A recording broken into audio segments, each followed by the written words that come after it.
So we have Dunkirk, which is Christopher Nolan's take on World War II.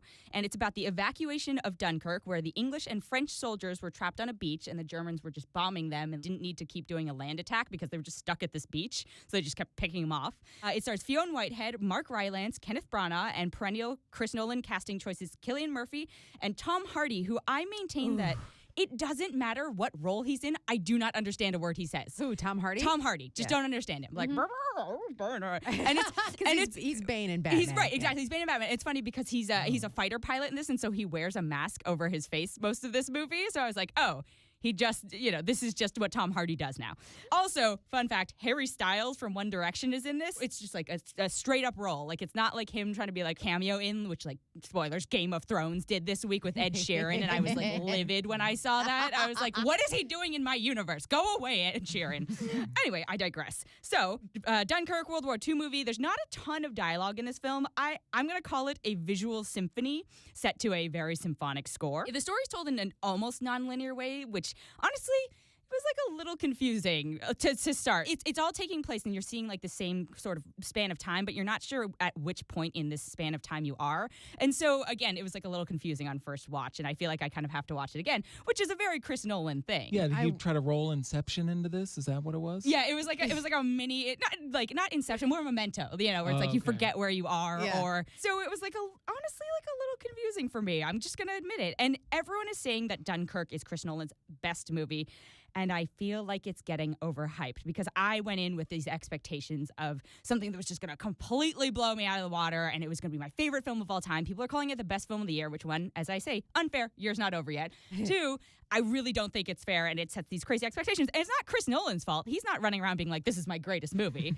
So it's other people are kind of doing this to other audience members. I will give it credit. It's under 2 hours, which I appreciate, especially for a World War II movie.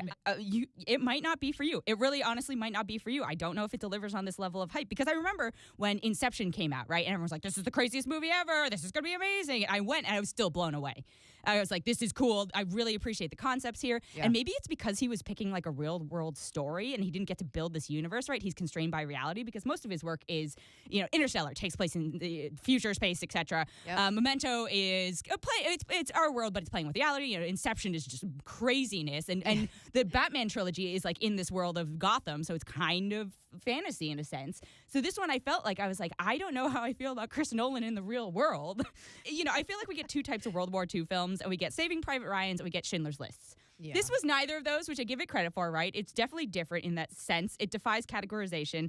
And I feel like this whole movie was a case of blue balls because it builds tension the whole film, right? It's like each sequence is like very tense, and each sequence to sequence, it's very tense, but then it doesn't deliver any sense of catharsis. Like there's no payoff, basically. It's weird because anything based around a battle, right? You have a beginning, they enter the battle, you have the middle, which is the actual battle, and you have the end, which is the resolution. One side wins or it doesn't, or everyone's dead, or something along those lines. But a battle inherently is a 3-act structure, like any story.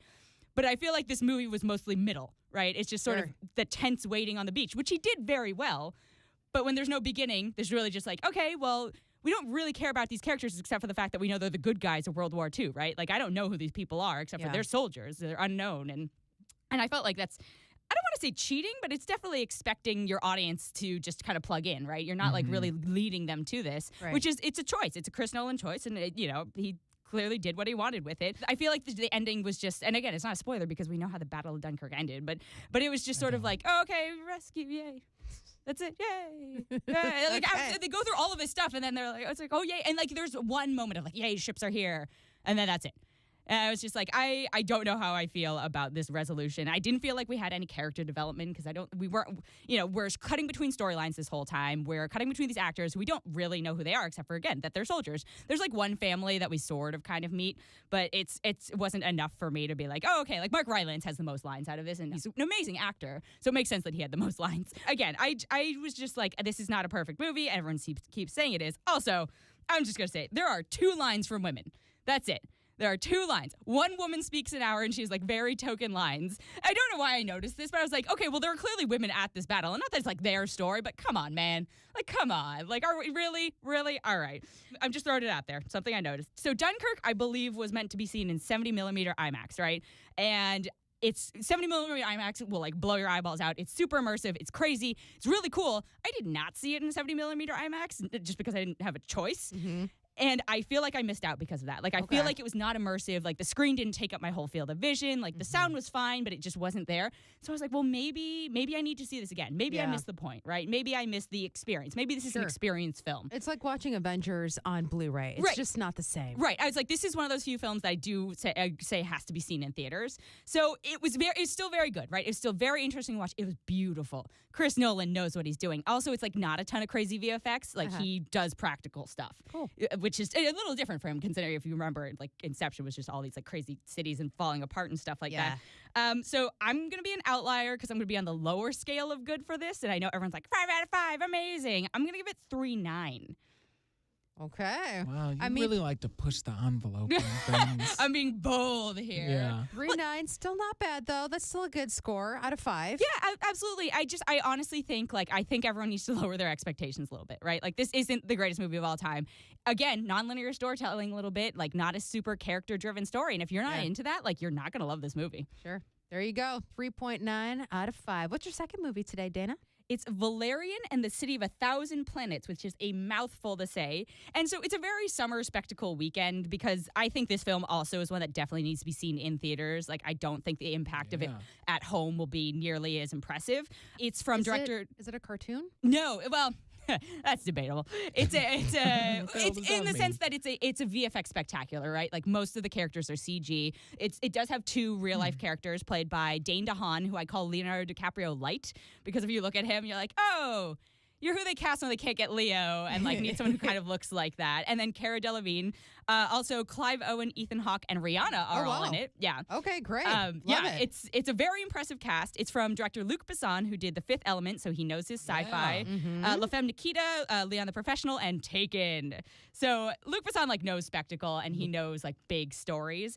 And so this is Valerian is based on a French comic that he grew up with. So this story has been with him for decades, right? He has wanted to make this movie for a very, very long time, and the VFX technology wasn't there yet. So I think he said Fifth Element had 200 VFX shots, which was 20 years ago. Wow. This one has 2,734 VFX shots. Ooh. Yes. You know, he should remake The Fifth Element now that I'm thinking about it. No, The Fifth Element is a perfect film. It's a perfect film. It's a terrible, perfect film. Nobody should ever touch The Fifth Element. I love Mila and I love Bruce Willis. I'm just saying, I'd like to see it again. It's Chris Tucker in that. I know. I was going to say, it's so good. Ian Holt. Anyway, that movie is amazing. No one should ever go near it. It should never be remade. I love it so much. This is not Fifth Element level. I don't think in 20 years I'm going to be still being like, oh my God, I love Valerian so much. Also, I don't like seeing films in 3D, but this is one of the few ones I think has to be seen in 3D because he builds this crazy world with all these characters and just like the layers of it. It's not pop out 3D at you, which is really nice because I don't like when, you know, it's like the cheesy, like, we're taking advantage of, ooh, there's depth to the screen. But also there's so many characters in the background that are just, he built this character Bible, which is, you know, just like a guide to all these characters. And it's like 90 characters and they all have these crazy backstories. And you see some of them for like a few minutes.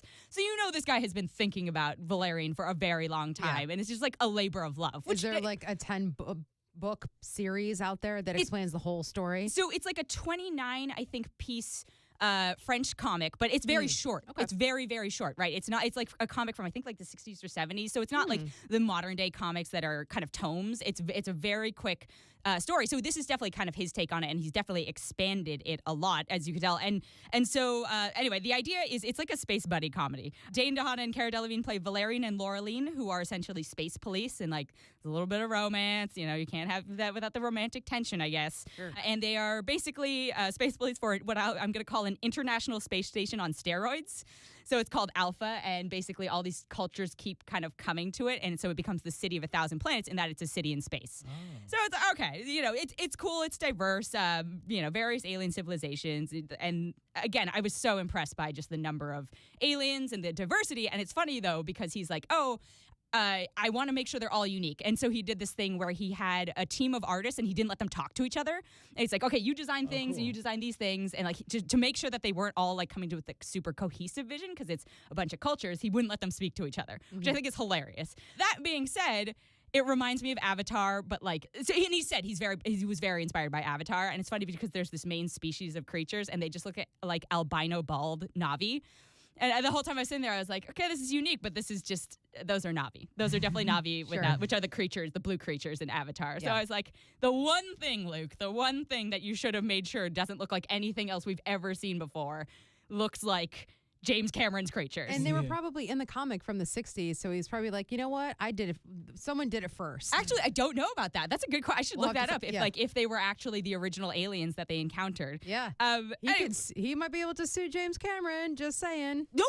They're friends. Like they're Oh, well, really? he didn't write the comic. Like they're French artists who wrote the comic, and like I'm Oh, yeah, sure good there's a point. lot of rules on like interpretation and stuff like Sure, that. sure. But it's just very funny for me, like to see somebody talk so heavily about a film and making sure that it's unique, and then to see such heavy elements of one other person's most distinct work. I was just like, okay. We missed that one. Somebody missed that along the way, but you know what? It is what it is. The story itself, pretty much a cop movie, like a buddy cop movie. Like honestly, it's just a buddy cop movie in space, which is fine. It was fun. I enjoyed it. Rihanna was great in it. I was very impressed by her performance. Like she was just an actress in it. Yeah, She I wasn't. think she's Oh, very she's not an talented. alien? Well, she is an alien, but I feel like if you cast Rihanna, like, or if, when you cast like Harry Styles, like the expectation is like, oh, like maybe there'll be something music related, right? Like maybe this is why they're in it. No, she wanted to dive into acting, and this is the way she did it, and I thought she did a very good job. I think actually her sequence was one of my favorite in the entire film because it's just like it's a little different than the rest of the film. It's very showy. It's like basically like a performance piece. So I was like, oh, this is cool. Like, good job, Rihanna. You can keep acting. I grant you permission. Yeah. She's beautiful and talented. I know, darn her. Yeah, but you can tell this was a total labor of love, and that shows. And it's fun, right? It's a fun movie. It's not like too serious. It's very lighthearted. It's also very optimistic, which is I think a lot of sci-fi tends to be very dark and like the world is ending.